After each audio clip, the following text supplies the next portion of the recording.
rise and shine. I think it'd be so much more pretty if I had a more pretty morning voice.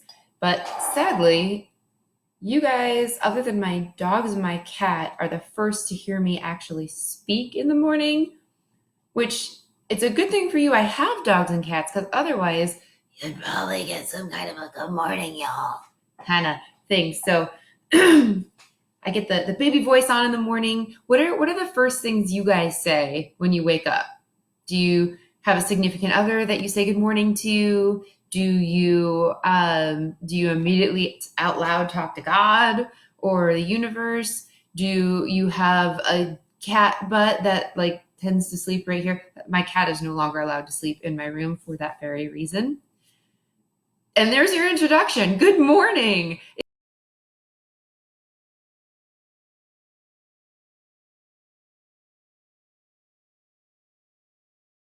And who am I? Pity Pop Mother. No, I'm not. And I never really cared for that song. It was annoying.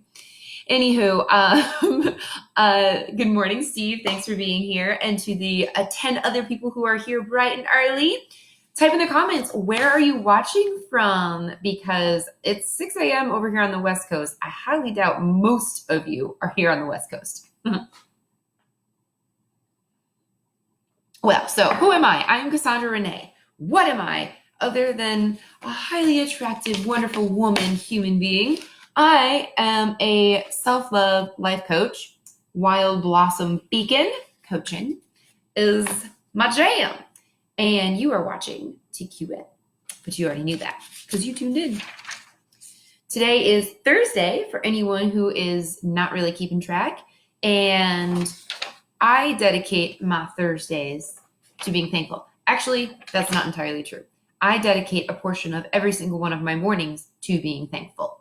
And I take the opportunity as often as I can consciously remember to be thankful. I like the term grateful. I feel like thankful and Thanksgiving just kind of ruined the word thankful for me. I don't know. I just, maybe it's the Native American running through my blood. I love taking an entire day nationally to celebrate a day to be grateful. But the sting, we won't get into that because this is all about positivity. But not the biggest fan of just thankful. I don't know, but Thankful Thursday, love alliteration. So Thankful Thursday, great day to designate to, especially if you're not in the habit of practicing gratitude. It's a great way to really get in there and be like, what day is today? Thursday. Oh, Thankful Thursday. What can I be thankful for? Okay. So that's a cool thing to do, and that's what we're doing here. So what does that entail? Basically, taking a look around you and taking a look internally and esoterically and just saying like, what do I have to be happy about? What do I have to be grateful for? Anything from the breath in my body to I have a second chance or a however many days I've been alive chance, that kind of thing, to I have a bunch of oranges sitting in front of me, to I have an audience, to I still fit in this cut up tank top that I've had for too many years. Like all kinds of things to be thankful for. And so I love audience participation. So go ahead and start typing away. I would love to see my feed just start blowing up with just like rapid fire, like thankful for this, grateful for this, grateful for that, blah, blah, blah, blah. Because how do you attract more things to be grateful for? By appreciating the things you already have. Now, that's not the same concept of what I've been talking about of like, I have this, and like tight-fisted, like I have all these things and you don't take them away from me. And like the scarcity mindset of like, I've got this and I gotta, Like it's not that concept, but it's just being appreciative of what's around you. Because it's, gosh, alliteration, so good. And I know that there's another specific term for it when it comes to vowels, and I forgot that term, but we're going to go with alliteration anyway, and you can type in and correct me if you know the actual answer for what it is for vowels. But I was going with something with A's. What was it? What you appreciate appreciates. And it's so true. Think about like if you're in a relationship, or if you're not, presuming you've been in one at some point in your life, or even just in friendships, it's nice to be appreciated, right? And when someone says or does something nice for you, you tend to just, if you have a heart and you're not a narcissist, okay, that's not fair to the narcissist. They do have hearts. They're just maybe smaller than most, or they just get hidden by a bunch of neurochemicals often. But when you do something kind for somebody, or somebody does something kind for you, the general tendency is to desire to just want to do something back for them. Now, there are those of us who've been conditioned by society to be polite that we've taken it to the other extreme, and we can't even allow ourselves to savor the moment of being grateful for that. And we immediately just brush it off like we talked about yesterday. And we just are just like, thanks, what can I do for you? Like, and just immediately jump into that. So there's this happy little balance of finding that place to just be grateful for and savor that moment, savor that thing. Like a friend of mine, when I first moved to Las Vegas, gave me this mug, and you've seen it in a lot of my videos. Yes, I wash it. And I'm truly grateful for it because it's the biggest mug I have. I mean, this thing is like almost the size of my head. It's massive. So it helps with hydration goals. Sure. It's got a great quote. The mind is everything. What you think you become. And keep in mind, I was gifted this very much before I was into what you're experiencing now. This was like, it's like he was psychic, like he knew, or he was planting the seeds himself. Maybe. But, because I'm right-handed, so I never actually get to really see the words except when I'm drinking with you guys. So I'm always seeing this nice, calm, peaceful Buddha. And so I'm grateful for this mug that I drink out of and sometimes have soup out of, and to appreciate that brings on other feelings, right? Because I appreciate just the physical thing of this. But then I'm appreciating the person who gave it to me. I'm appreciating all the other things that they did for me. And that makes me think, you know what? Hey, like I should reach out to that person and see how they're doing. And it kind of is a trickle-down theory. And let's say, and I'm not reaching out to that person to get anything, but there's a double blessing in appreciation. And this is how what you appreciate appreciates. Literally taking the time to say thank you.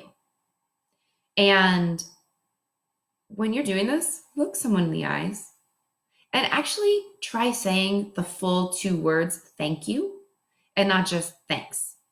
Because there's power in words, guys. And when you cut them off, you're cutting off the power. Just like a lot of those old adages, it's like a game of telephone. You kind of gets lost in translation. It loses the meaning. It loses its power. It loses its value. Now, intention behind it helps back up and bring in the force with that power of the meaning, but it empowers it so much more when you use the full word. So let's say, and this has happened to me multiple times in my life, multiple times. And this is where people tend to say, I have been known to be called clairvoyant.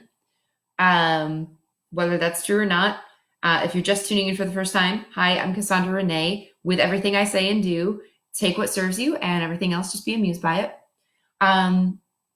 Whether I am clairvoyant or not, I accept it.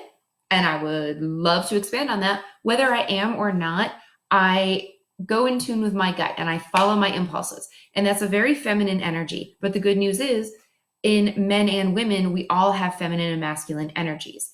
And it's up to us to be aware of those and cultivate them. Where am I going with this? Instinct, intuition.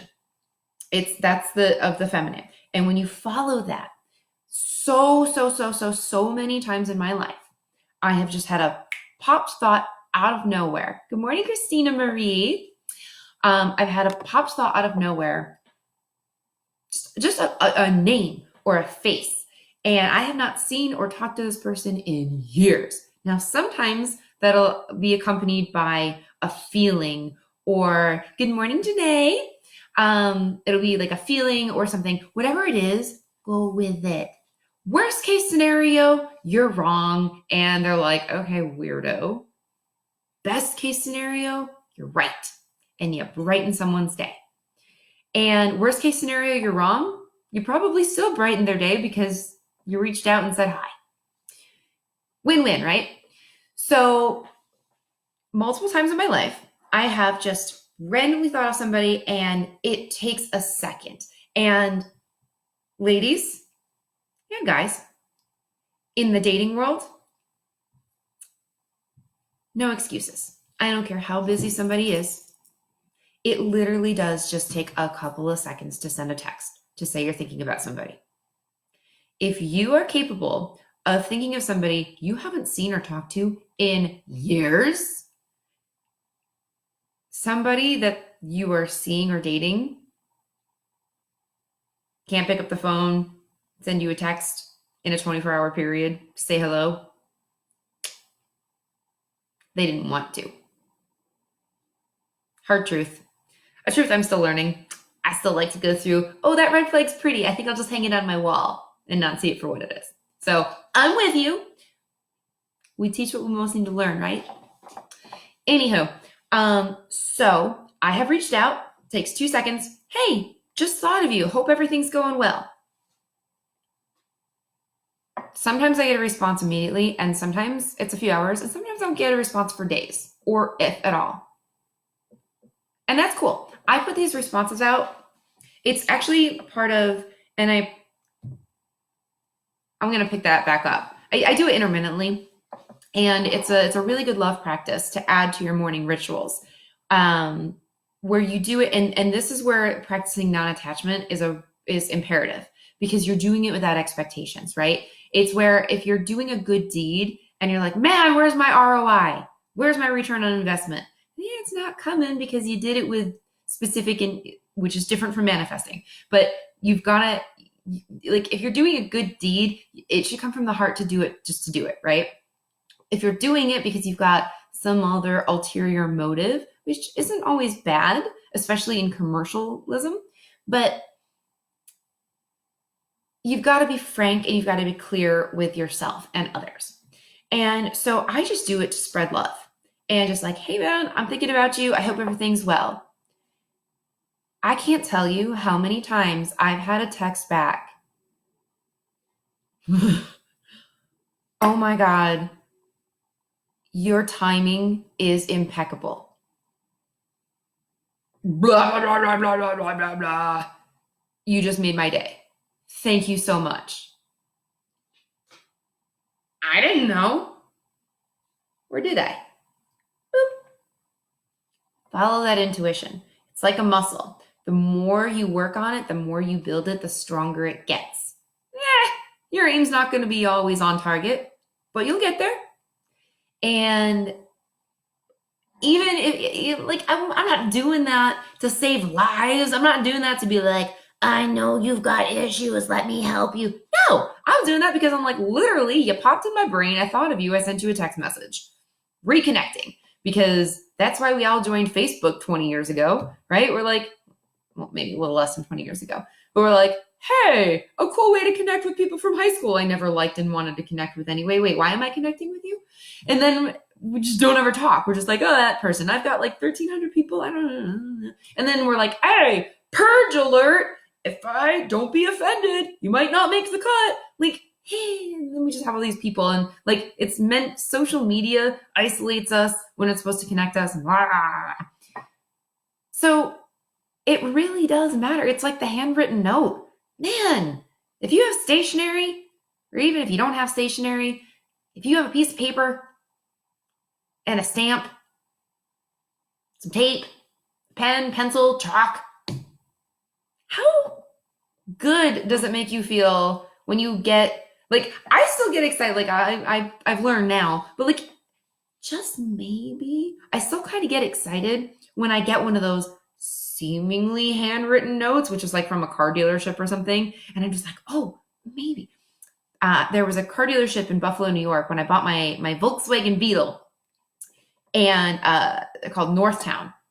Best car dealership ever. Like, if you're in the Buffalo area and you're in the market for a vehicle, probably not right now, but I recommend them. They had my business before I was even in the market for a car, because I had another Beetle that I bought. It was a total lemon. And long story short, broke down on me, left me stranded in Sandusky, Ohio. And they actually, for no fee, let me store it at their lot, while I figured out what the heck I was going to do. So naturally, when I was ready to buy a new car, they held my business. Well, it got better and better and better and better and better. And guys, they sent me a handwritten letter just to say thank you. Not to be like, thanks for this. By the way, you qualified. It could, like, I just bought the thing. Leave me alone. No, just to say thank you. And then they sent me a box. Now, this was 2009. So life was still kind of crazy, but not like crazy. And they sent me a box, and it was the coolest thing. And guys and girls, this is another, I'm doing dating advice apparently today. Another great tip for dating, or just surprise. I did this actually. I took this idea straight from Northtown, and I did it for my mother for Mother's Day one year. Nailed it. I got this box, and I opened it up, didn't know who it was from, and a balloon floated up out of the box. I forgot what the balloon looked like. And at the bottom of the box was home-baked freaking cookies. It wasn't even like Entenmann's or Ethelham's, or it was like home-baked cookies. And it was from Northtown with another little card. No, this one wasn't handwritten, but it was hand-signed. Another little card like, hey, thanks, we appreciate your business. Like, oh my gosh. And just that little bit, if I ended up driving that Volkswagen Beetle to California when I moved to the West Coast, and then I ended up driving it up here to Vegas. So Northtown didn't get a chance to get my business for another vehicle. But I promise you, if I, hi Bria, thanks for being here. I promise you, if I ever find myself back in Buffalo, New York to buy another vehicle, guess who's getting my business? Guess who gets all my referrals? Yeah, Northtown. They were awesome. It was those personal touches. And coincidentally, it all has to do with being thankful. It was them reaching out to thank me for my business. They went above and beyond. And that's a commercial. That's a business. So here I am. That was 2009, because the Beetle was a 2008. So that was 2009, 11 years ago. 11 years ago, and I'm still raving about this company. And I even used some of their tactics to score brownie points with my mom, and giving you advice to score brownie points with whomever you want to, score brownie points with. Like, what you appreciate appreciates. So double blessing, right? So me just wanting to spread love and send a text saying, hey, thinking about you. It's been years. Hope everything's good. It's like that scene in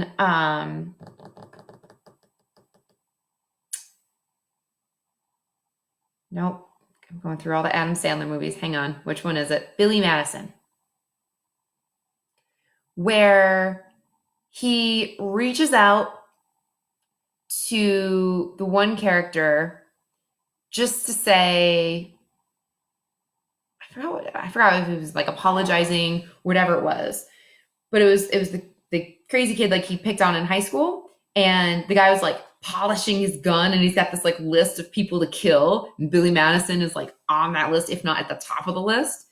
And he gets off the phone with him like, hey man, I just want to apologize for all the things, like hope you're doing well. And he's like, crosses his name off the list. It can literally, I know that movie's a comedy and it's fictional, but guys, it can literally be like that.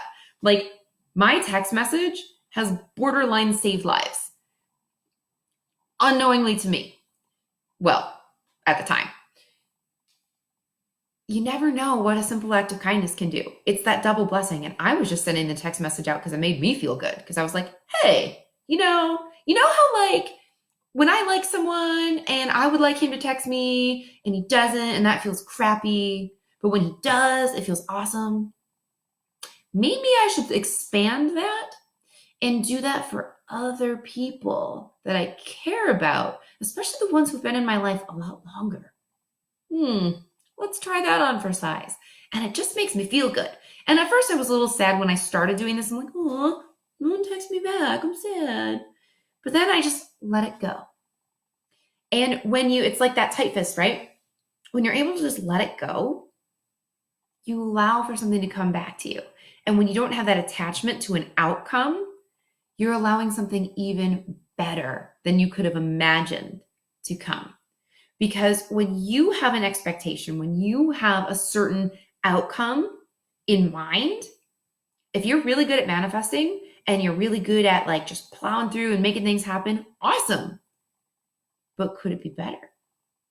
So I'm not saying to not have objectives and goals, like totally. Just keep an open mind, this or something better. Can you add that little clause at the end of whatever it is? I mean, you could be like, these are the requirements. He's going to look like this. He's going to smell like this. He's going to have this career. He's going to make this much money. He's going to go ahead, girl, get defined. Dude, same thing. Absolutely. Get just at the bottom of that long list. All that or something better, because you don't know what the universe knows. And maybe if you just keep an open mind, you just keep an open heart, something bigger and better than your wildest dreams can happen. So send the text out. Hey, just thinking about you. So I set a goal of, I'm ambitious. I did 5 a day. You can do 3. You can even just do 1. It's cool. Sometimes I will literally go through my phone list and I'll do like I'm in Vegas. I'll do like a slot machine and I'll just scroll up. So it's, and then I just put my finger on something and like, you are the recipient today. And I'll just send them a text. Sometimes it was copy and paste for a while. And then I was like, meh, that's not authentic. So I will try to do like a really sincere, like something, a personal message to that person. And some of these people, man, you go through like 20 million phones and you lose all the phone numbers that are important to you, but yet you've got someone's name and number. You have no idea who they are, and they have been in your phone for 20 years. Okay, Sally Johnson, whoever you are, popped up in my phone, thought of you today. Hope everything's awesome. If you get a text, cool. If not, no big deal, whatever. Just go with it. And that's been my way of kind of going through my phone list too. Like if I don't hear back in like a week, I'm like, delete, cool, whatever. So that's useful. But those double blessings, man, even if they don't respond, and I've had people say like, hey, I didn't respond and I meant to, man, that caught me off guard. I haven't heard about you, or, hey, I've seen your stuff on Facebook and I never reach out. Like we should catch up sometime. Like it made my day. Or like, I've done the roulette or the slot machine technique on my phone a couple of times, and I've hit the same person a couple of times. And that person, after like the 3rd time, they're just like, your timing is impeccable. You always know when something's going on with me.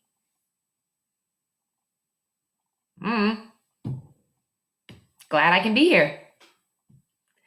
And I do it because I'm putting my love out there, because I know the more I put love out there, the more I appreciate. What I appreciate appreciates, right? So this is just another way you can be thankful. You can express gratitude. Of course, I keep my gratitude journal as well. That's part of my daily practice. Always, always, always. Yes, I have my staples. There are 3 things that I write down that I'm grateful for before I write down anything else. You want to know what they are? I'll tell you. First and foremost, I am grateful for my connection with spirit. I am grateful for my excellent health. And I am grateful for the way money flows to me abundantly, surrounds me, and supports me. John, hi, dude. I miss you. Good to see you in here, man.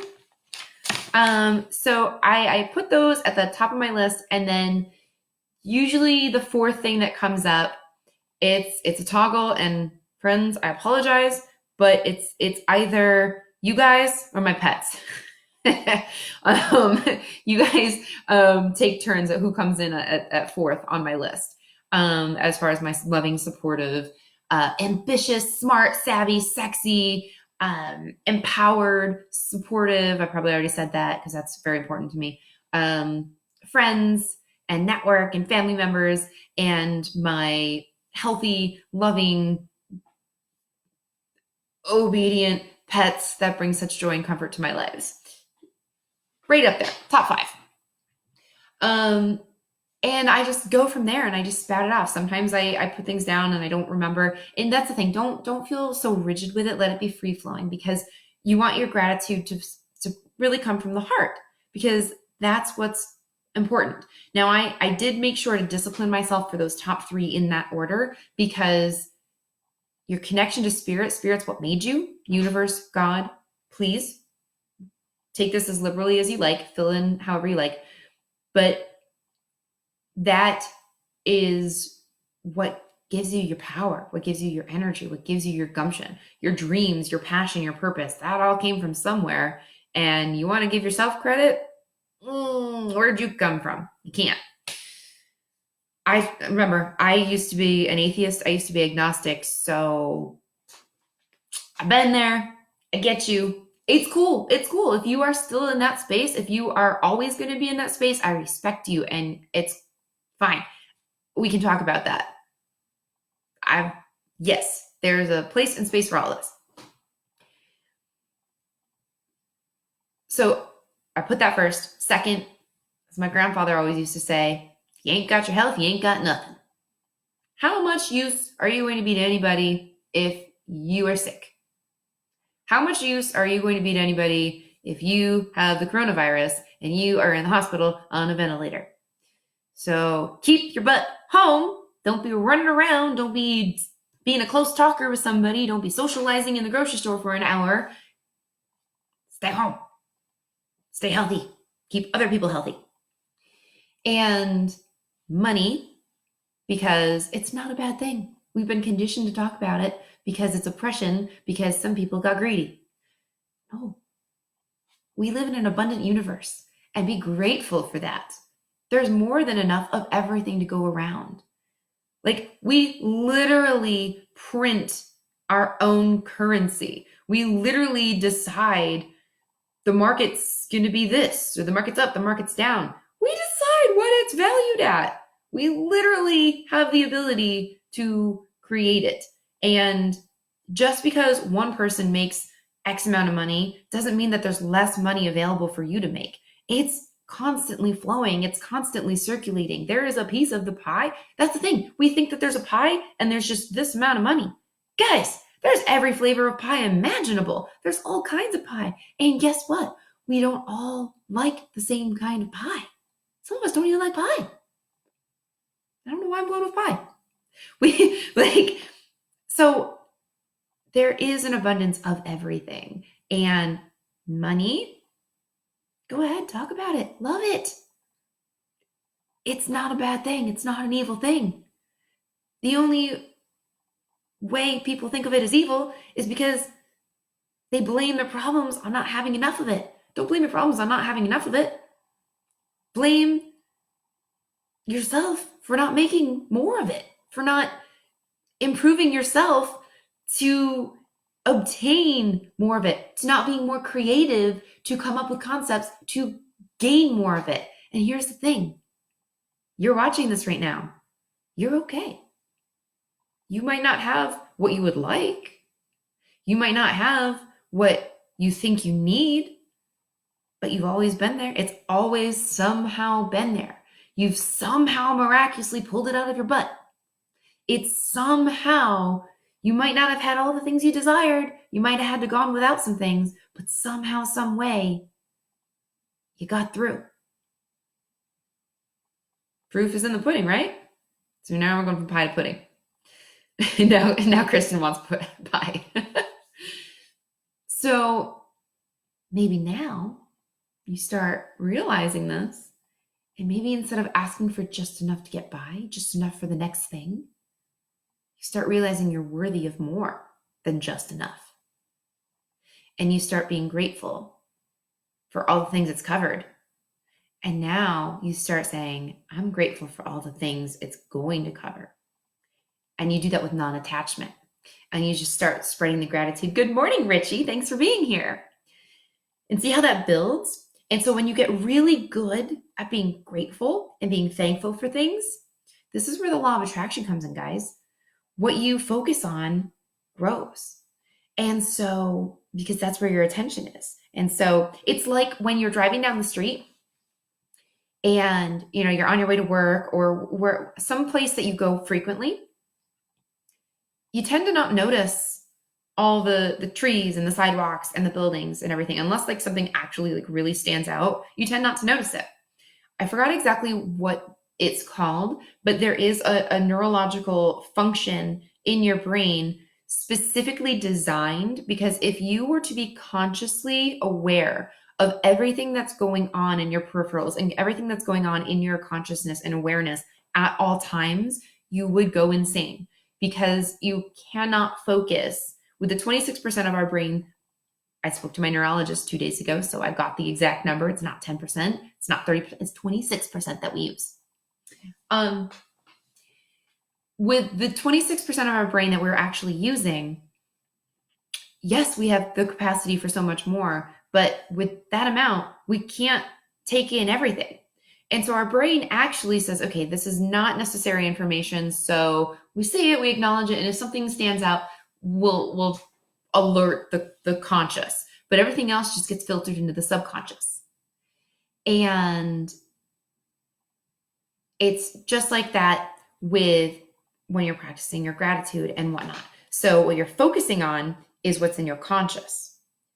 And the more you start practicing gratitude, it seeps in and seeps in and seeps in into the subconscious. So then it goes to work.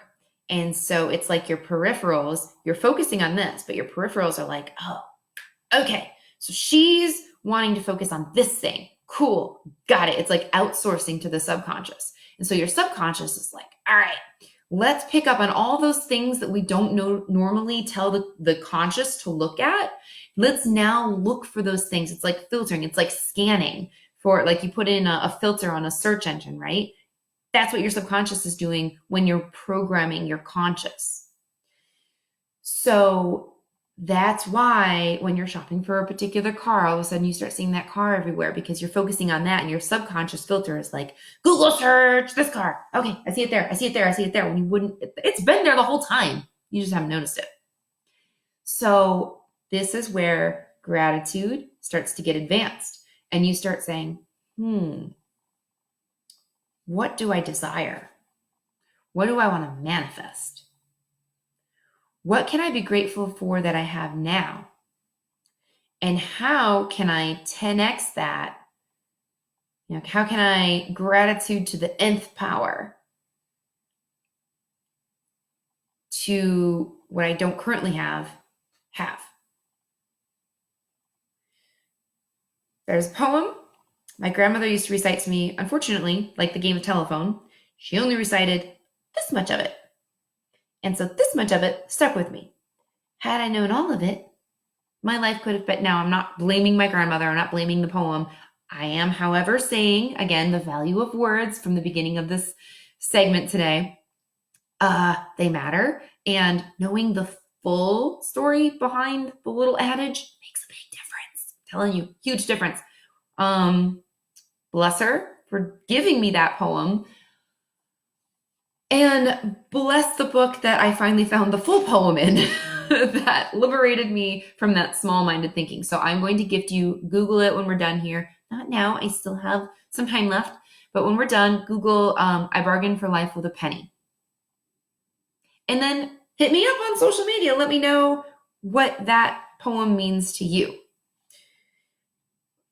That will help get you primed up and ready to start appreciating what you don't already have so that you can have it. So that's programming your Google, your brain filter for your subconscious to start seeing those things so you can start being grateful for the things you don't have yet. I'm grateful that my soulmate is here. I'm grateful that I have more money than I know what to do with. Those kind of things. And yeah, it sounds silly when you're saying it because you're like, that bank account doesn't reflect that. No, get that out of the way. This is not practical work, guys. If it was practical, then I wouldn't be here. It's not how this works. And that's the perfect balance, right? In every human exists omega and alpha and omega, right? In every human exists male and female, the feminine and masculine energies, right? We have that balance in all of us. And this is no different. The practical and the impractical, the logical and the illogical. Masculine is logical and practical. Feminine is illogical and impractical. It's whimsical and whatnot. And you have to cultivate masterfully. You have to blend the two of them together, both men and women, to be able to cultivate everything beautifully and seemingly effortlessly. So anyway, that's my spiel on Thankful Thursday, where we talk about using gratitude and the law of attraction to get the life of your dreams. Cool. So, total switch in directions here, going back to what we've been talking about. Man, my morning segments are getting a lot longer than what I've been intending, but that's cool. I'm good with it. You guys good with it? Oh, this leg. I missed the old Facebook Live. So go ahead and grab your journals if you don't have them already. And we're going to talk about, we're just talking about being grateful. Now we're going to talk about arguments. And yes, you can be grateful about arguments because being grateful about arguments is going to be kind of that map that is going to lead you back to show you where you're coming from. Like the whole, Richie's good with it, awesome. Like the whole Snickers ad, you're not you when you're hungry. And how it's started to become, over the past years, hangry has been a term. Actually, I guess it's been a term for like 10, 15 years now. Where like people are recognizing like, yeah, okay, people are different under different circumstances, like when they're hungry and when, hormones are out of balance, and like, okay, they're not crazy, they just need to eat, or they're not crazy, they just need a time out from everything that's been going on in life. Like, okay, mental health, it's a thing. We have to understand that. We have to learn more about it. We have to talk more about it, right? So we're going to talk today about arguments. And by now, especially those of you who are quarantined with family or roommates and significant others, see, like, I'm here with 2 dogs and a cat. And call them animals all you want. My females have been testing my patience. Yesterday was a day. So I'm sure that those of you with human cohabitants have had 1 or 2 kind of head-to-heads, having to be confined in such close quarters. So this is a good exercise to do whenever you have any argument or disagreement. It's also a good one to do when you've had an argument that only happened here. You know what I'm talking about? Where someone said or did something that ticked you off, but instead of putting your crown on and confronting it and saying, hey, so this thing happened, can we we work together so this doesn't happen? Instead of doing that, you started talking a lot of crap internally, and you built yourself up and you got really mad. And then you had a fight in your head. And then you just looked at that person and you're just like, you mother. And they're completely oblivious, which makes you even more mad. She's like, why don't you know why I'm mad at you? Yeah. Guys, if you don't know what I'm talking about, this is probably why your woman blows up at you a lot. We have a strong tendency to do this. And it's because we've been conditioned to be polite and to not make waves until we just can't take it anymore. I'm not giving us an excuse, ladies. That's not an excuse. I know some of you are like, see, she gets it. This is what I'm dealing with. No, it's not an excuse. And this is where we're going to work through that. Both of you, all of you. So, hey, Crystal, good to see you, girl. So, what you're going to do with this exercise is you're going to think of the recent argument that you've had, whether it happened in reality or it happened in your head, which doesn't make it any less real because it's really you. It just didn't happen mechanically yet. And then when you have that argument in your head written down, trace it back. How did it start? Why did it start? Who initiated it?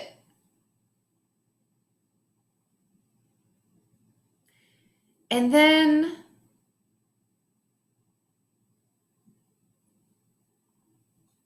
once you have that, like, were you just sitting innocently minding your own business and they came in and like took the video game controllers away from you? Or were you just hanging out reading and they just started making a lot of noise and you already had a headache and just ticked you off? Or did they say something or do something you asked them not to do for like the millionth time? Why did it start? And who initiated it? The argument itself, not the act. Well, yeah, both. Who initiated the act? Like what started the argument? And then if the argument actually happened mechanically outside of your head, who initiated the confrontation? Like, did you say something or did they say something? And if it didn't take place mechanically, if it happened in your head, who initiated? I'm not meaning this to go crazy. Sorry. Like mechanically, like as it's working, like who initiated the confrontation, if there was any confrontation that occurred.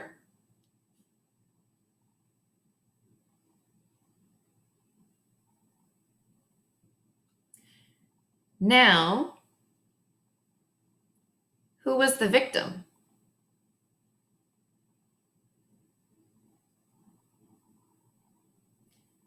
Chances are,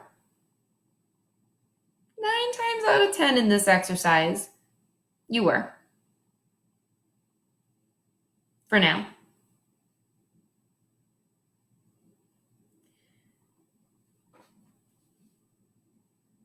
I mean, that's generally why arguments start, right? Someone's a victim.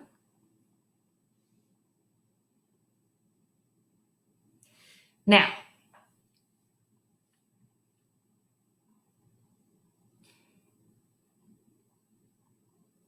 this is your side of the story. And your side of the story is valid. So is theirs. As rude and inconsiderate as it may be on your end, maybe they had no idea.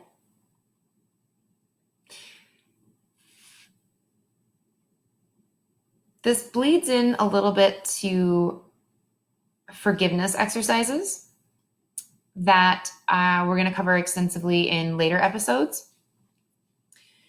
But for now, keep this in mind. To fully resolve a conflict, each party must accept 100% responsibility for creating and resolving it, regardless of the past.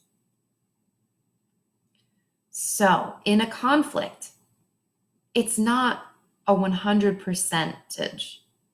It's a 200 percentage, because you are not a partial percentage of a human being. Neither are they.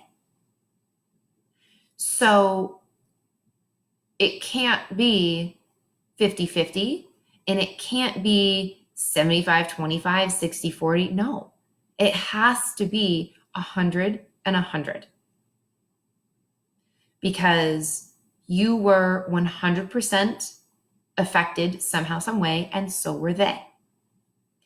And it could be that the 100% that you were affected, out of their 100% affected, was 100% oblivious.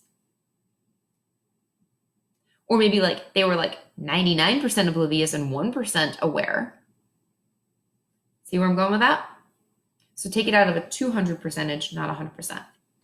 Give yourself full credit. Own yourself. You are a 100% human being. You are valued. You are worthy. Stop diminishing yourself. We go out of 100% for each of you.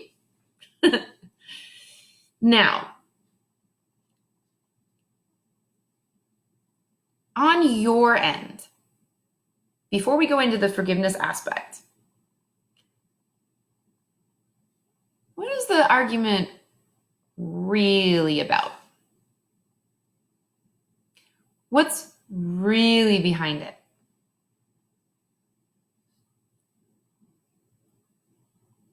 That argument didn't happen because they were making noise and you were trying to read. The argument didn't happen because they did something that you asked them not to do for the umpteenth thousandth time.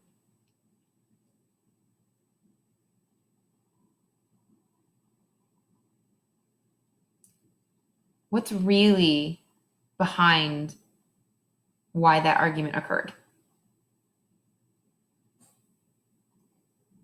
Example. They do something that you've asked them not to do for the umpteenth thousandth time, and you get mad. The argument, let's say, I asked you to put the toilet seat down. You didn't put the toilet seat down. How many times? We've lived together for 5 years. What the? Like, oh my gosh. You don't consider me. You don't consider my feelings. I don't feel valued. Oh my gosh. And so that's the argument, right? They didn't put the toilet seat down. Why did it start? You went to use the bathroom. You weren't fully awake. You sat down. Whoa, now you're awake. Unpleasantly. Who initiated it? Well, either you immediately started screaming at the person while they're still sleeping in bed, or you didn't say anything, and time's gone by and it's later in the day and you're in the kitchen making coffee angrily. Here. I even just spilled my water. Who's the victim? You! Your butt fell down on the cold toilet seat. Not pleasant. You're totally the victim.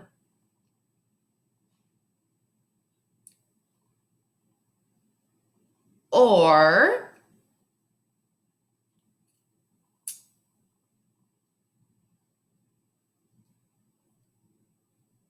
neither of you are working right now, or only one is working, or it's income is tight, it's restricted, things are different, you're both very stressed, and went to bed and just both of you have so much on your minds, and you're worried about money, you're worried about friends and relatives who might not be doing so hot in the health and finance department. You've got all these things on your mind, all these to-do lists, and you're basically paralyzed by fear. And so you've been Netflixing and just kind of taking things day by day and kind of numbing out and kind of mentally distant from a lot of things. And maybe you're feeling in that headspace too, and maybe so is he. And maybe he's the victim because he didn't know that he even did that, because his head was somewhere totally different, worried about disappointing you, having to provide for you, worried about where the next odd job is going to come from so that he can bring in some money to support whatever or whatnot. And he's put on his brave face for the morning and is going to try to get through the day. And now he's the victim because you just blew up at him.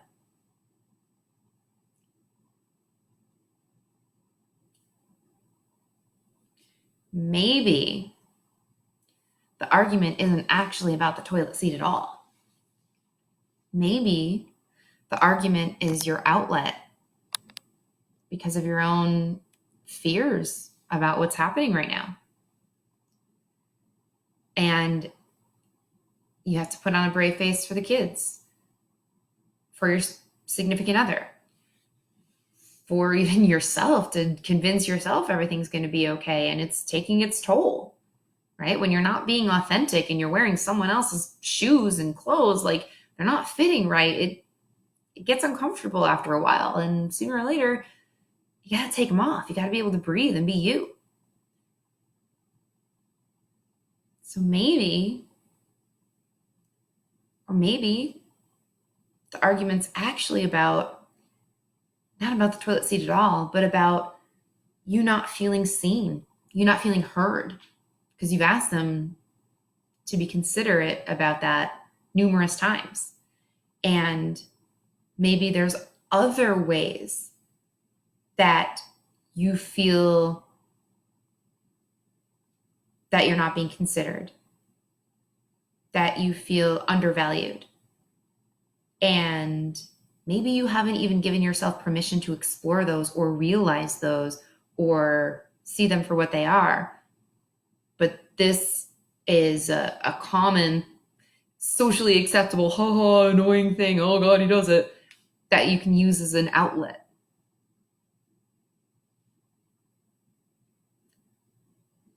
Be like that annoying 2-year-old that's like, but why?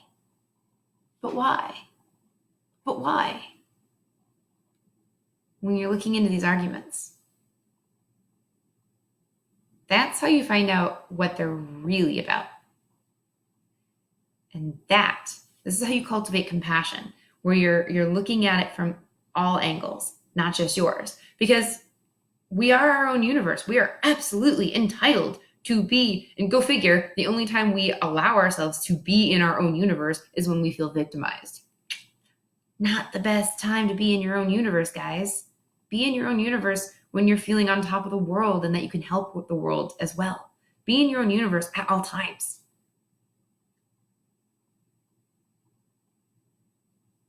Which means being of the ability and the capacity to see things from other angles.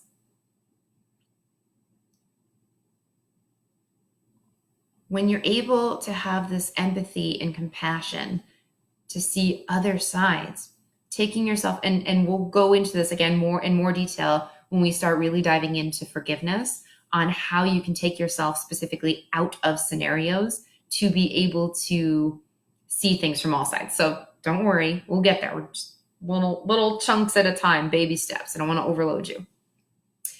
Gotta keep the mystique up, keep you coming back for more. I don't actually even talk like that in my love life. I don't know why I do that when I'm in front of you guys.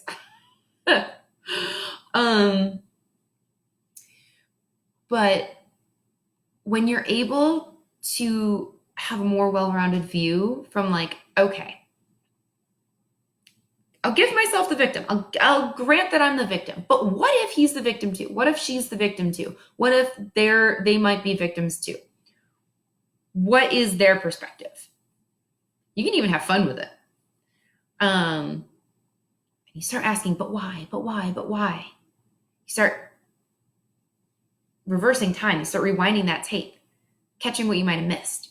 And it's not about overanalyzing. It's not about driving yourself crazy with all the little details. It's just about opening your heart up for more compassion and saying, could there be something else? Am I being a jerk because I'm feeling like a victim, or I'm annoyed, or am I being a jerk because I just need a freaking Snickers? Usually it's just because you need a Snickers. Brilliant freaking marketing, Snickers. You know, like maybe it's just because. So maybe, and this goes back to what we talked about in previous episodes.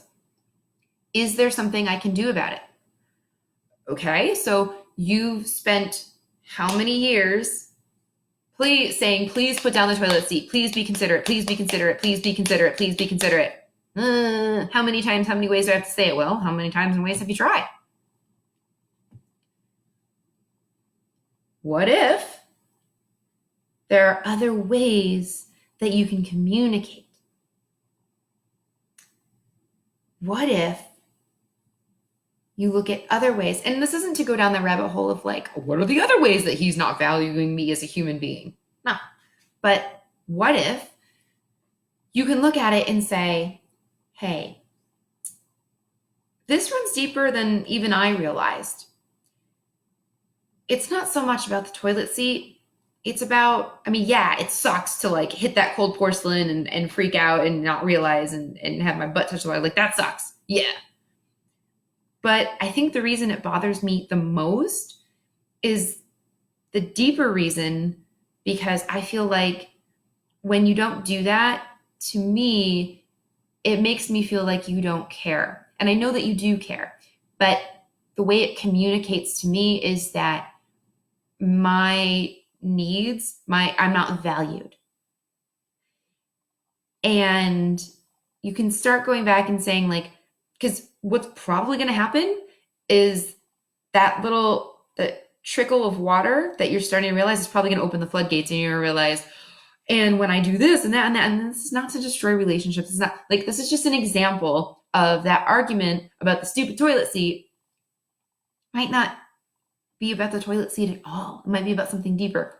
Or it might not need to be about anything. It might just be about you realizing, hey, doofus, all you have to do is take the onus on yourself, stop being a princess archetype, not necessarily female, but stop being a victim archetype, stop being a princess archetype, and just look, take a second. Maybe it's your signal from the universe to be like, hey, be more aware of your surroundings. Those little whispers that then become little nudges, that then become the rug being pulled out from under you, that then become the shake, like, you know, like it's bigger and bigger and bigger. Maybe it's your invitation to be a little bit more aware. These are all possibilities. They're all options. But in taking these steps to write down what the arguments are, why they started, who was the victim, what it's actually about, like it's just different ways for you to get to know yourself and the scenarios and your relationships a little bit better. Idris, irresponsible. What is there's a lag on here, so the comments don't come in on time in sync with what I'm going with. So if you could type more about what the like what you're referring to, I would love to know so I can address that. That'd be great. Anywho, that is my time. It is 7:00, but I still check all these messages throughout the day. So I will be more than happy to address your comment and any other comments that come on here, whether you're watching live or recorded. So thank you guys so much for being here. I hope this was useful, and I will see you today. It's Thursday, so I believe I don't know what's coming yet, but we should be, I'm going to be back here at 12:15 Pacific Standard Time. So 3:15 Eastern Standard Time for your midday mindset, a little 15-minute quickie, because I know we've been making room for the new small business segment at 12:30, 3:30. I don't know who or what we've got coming up, or what we've got planned for that, but stay tuned. I know they are rocking it out behind the scenes. So thank you guys again for being here. And as always, cough into your elbows, wash your hands, and stay the home. Love y'all.